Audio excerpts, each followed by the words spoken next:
আচ্ছা, আপনি আমার কাছ থেকে আর কি চাচ্ছেন বলেন তো? মানে কি চাচ্ছেন? আর কি আছে আমার কাছে দেওয়ার মতো? নাই তো কিছু। মারধর করলেন, নির্যাতন করলেন, অপরাধী বানালেন, জেনাকারী নারী বানালেন, পরকীয়া নারী বানালেন,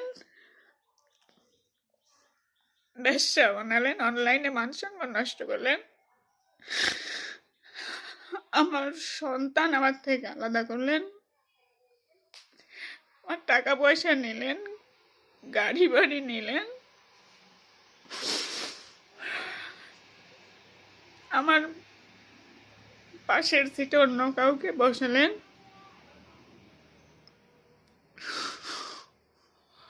নিজেকে বিলিয়ে দিলেন। মানে আর কি, আর কি সে থামবেন? আপনি বলবেন একটু, আর কি করলে থামবেন আপনি? আমার তো কিছু নাই, আমার তো গাড়ি গাড়ি টাকা নাই, গাড়ি টাকা উড়ানোর জন্য, তাই না? তাহলে আপনি আমার পেছনে কেন পড়ে আছেন?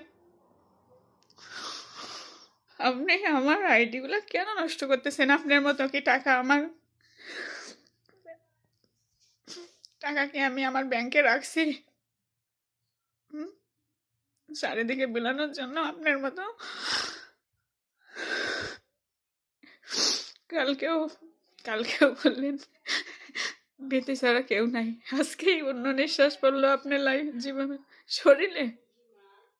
আমি তো কিছুই করতেছি না, আপনার কোনো কিছু দাবিও করতেছি না, তাহলে কেন আমার পিছন পড়ে আছেন বলেন? আর কি চান? আর কি সে শান্তি হবে আপনার?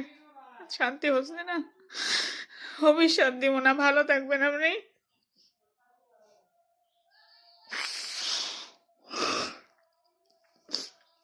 অভিশাপ দিব না, তবে দেখতেছি না অভিশাপ এরকম ফোটা ফোটা ফোটা হয়ে তোর জীবনে পড়বে। আমি তোর সাথে কোনো চিট করিনি, তা কোনোদিন ঠকাইনি, চুল পরিমাণ ঠকাইনি। ভালো থাকিস।